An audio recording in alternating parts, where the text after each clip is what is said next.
आज माता जी का जन्मदिन, उनकी जयंती हम मना रहे हैं। और थोड़ी देर पहले आपने माता जी का प्रिय भजन सुना जो माता जी स्वयं गाती थी। भाव का भूखा हूं मैं और भाव ही एक सार है, भाव से मुझके भजे तो भव से बेड़ा पार है। मैं भजन को सुन रहा था और मैं सोच रहा था कि इसका भाव शब्द का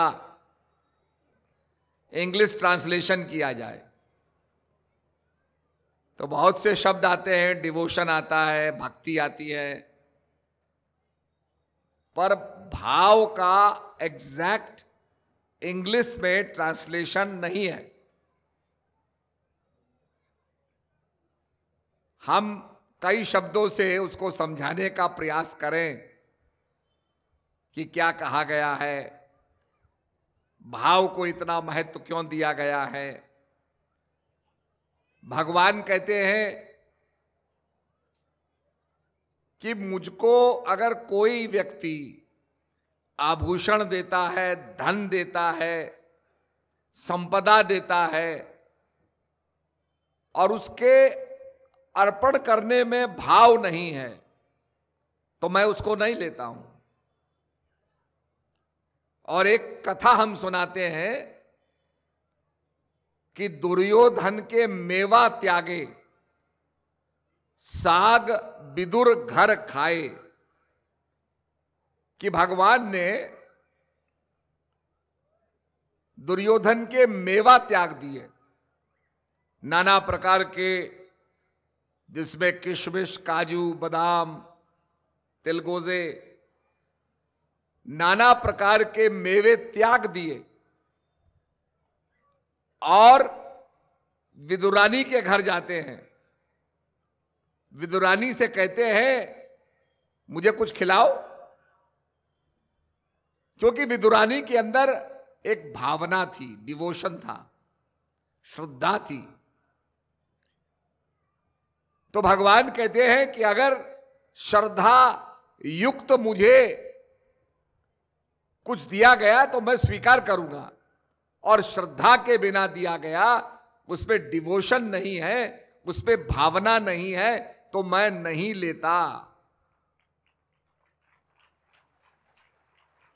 विदुरानी के पास पहुंचे भगवान। विदुरानी ने कहा प्रभु सब कुछ खत्म हो गया। तो भगवान ने कहा कुछ तो बचा होगा, अरे कढ़ाई को देखो जिसमें पकाया हुआ है। तो कढ़ाई की खुरचन भगवान ने खाई और भगवान खा करके तृप्त हो गए। तो कहने का अभिप्राय यह है कि जो विश्व के सम्राट हैं, जो कॉस्मिक एनर्जी के प्रतीक हैं,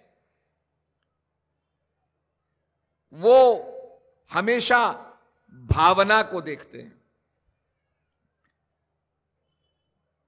माता पिता, अगर बेटा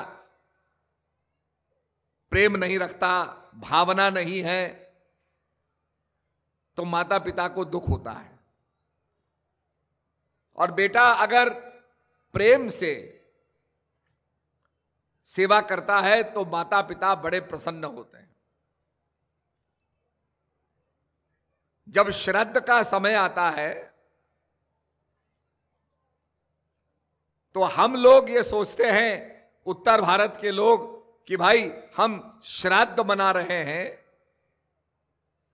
पितरों का तर्पण कर रहे हैं, कोई नई चीज मत खरीदो, नया काम नहीं करना चाहिए, क्योंकि हम पितरों का यजन कर रहे हैं, उनकी पूजा कर रहे हैं। दक्षिण भारत के अंदर ठीक इसके विपरीत होता है। वो कहते हैं जितना हम खरीदेंगे हमारे पितृ प्रसन्न होंगे। तो नई गाड़ी पितृपक्ष में ली जाएगी, श्राद्धों के समय नया कार्य किया जाएगा कि हमारे पितृ देख करके प्रसन्न होंगे। तो अगर हम श्राद्ध कर रहे हैं और उसमें माता पिता की याद आ जाए और उसमें आंसू, एक आंसू भी निकल जाए, तो कई गुना पुण्य होता है, उसमें भावना हो गई। तो भगवान कहते हैं भाव से मुझे कोई भजेगा तो भव से बेड़ा पार है।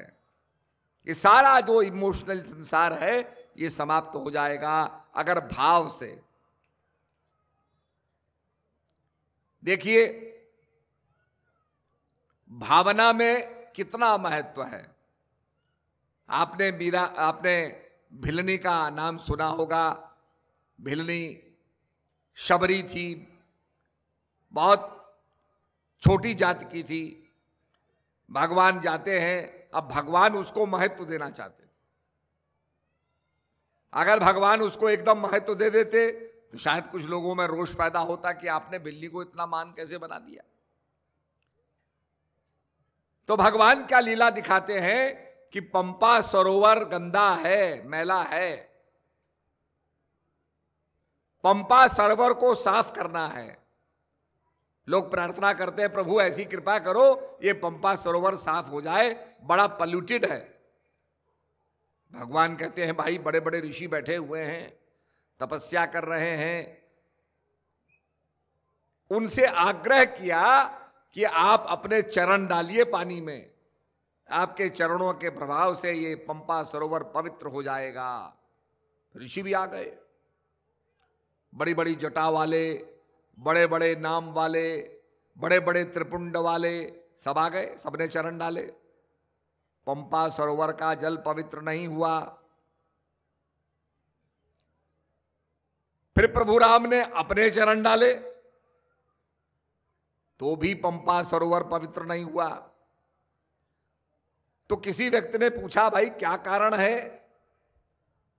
तो एक विश्लेषण करने वाला था, उसने कहा भाई ऋषि लोग बड़े विद्वान हैं, बड़े ज्ञानी हैं, शास्त्रों का बड़ा ज्ञान है, पर इनकी ईर्षा द्वेष खत्म नहीं हुआ। विश्वामित्र जी ने वशिष्ठ जी के 100 पुत्र मार डाले। क्यों? क्योंकि वशिष्ठ जी उनको राज ऋषि कहते थे, ब्रह्म ऋषि नहीं कहते थे। तो उनके अंदर बड़ी ईर्ष्या पैदा हुई कि मैं तो इनके पुत्रों को मार दूंगा, पुत्र मार डाले। तो एक जो हमारे अंदर ईर्ष्या होती है वो अगर खत्म नहीं हुई, ईर्ष्या, कैकेयी के अंदर ईर्ष्या पैदा हो गई राम के प्रति, पर वो ईर्ष्या भरत जी में नहीं थी। फिर किसी ने कहा ठीक है ऋषि मुनियों में ईर्ष्या हो सकती है, इसके कारण पवित्र नहीं हुआ, पर प्रभु राम बोला राम जी ने भी राक्षसों को मारा था और राक्षसों को मारने से उनके अंदर भी तम प्रधान हो गया था, तामसिक वृत्ति प्रधान हो गई थी कि इनको मैं मारूंगा, इन्होंने ऋषि मुनियों को मारा है। तो तम प्रधान होने से वो भी पवित्र नहीं कर पाए। तब प्रभु ने शबरी को बुलाया।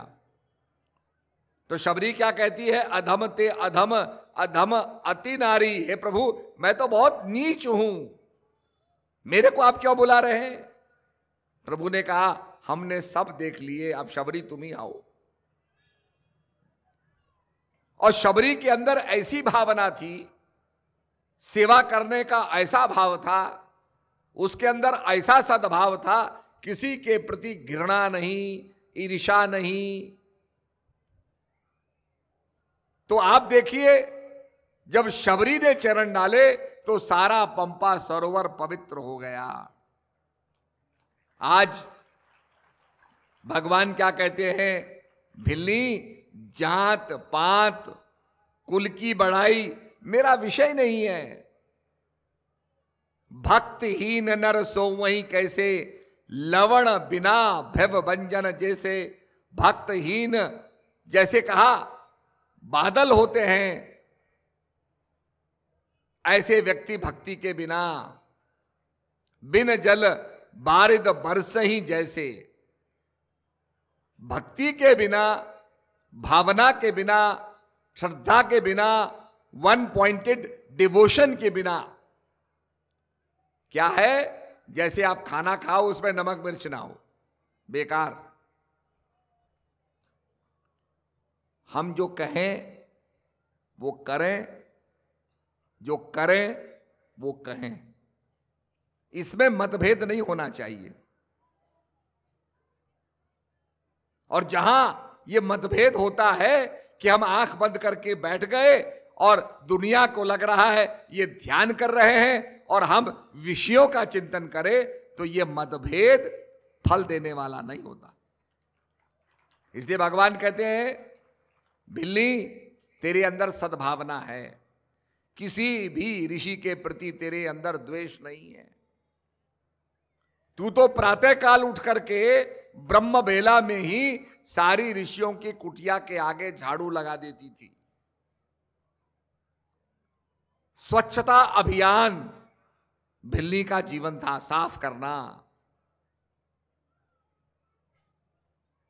और बिल्ली ये भी भूल गई, जब भगवान आए तो भगवान के लिए बेर ढूंढ रही थी और बेरों को चख रही थी कि प्रभु को खट्टे बेर ना खाने पड़ जाए, चख भी रही थी और ये भी नहीं सोच रही थी कि मैं इनको झूठा कर रही हूं। इतनी तन्मय हो गई, इतना कंसंट्रेशन हो गया, इतना समर्पण हो गया कि भगवान और बिल्ली में भेद नहीं रहा।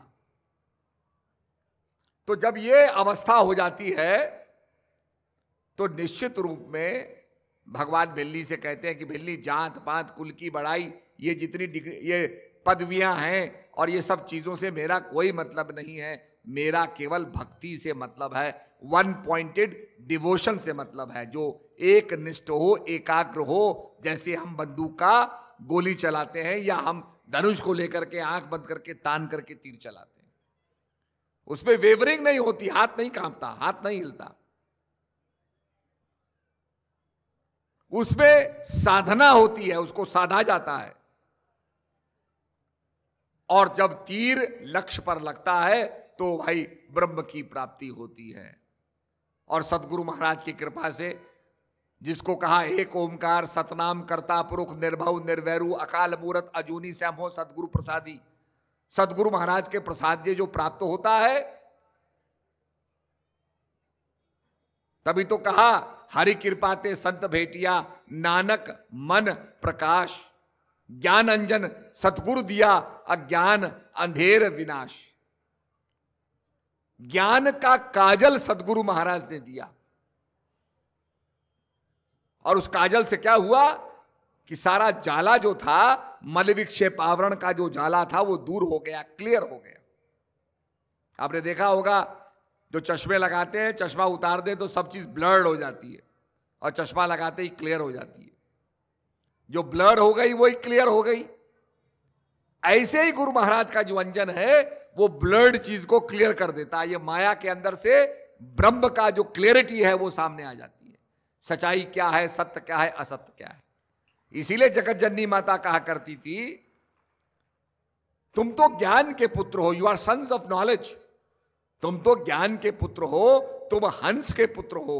वो कहती थी तुम हंस हो। हंस माने क्या होता है? आत्मा। हंस माने क्या होता है?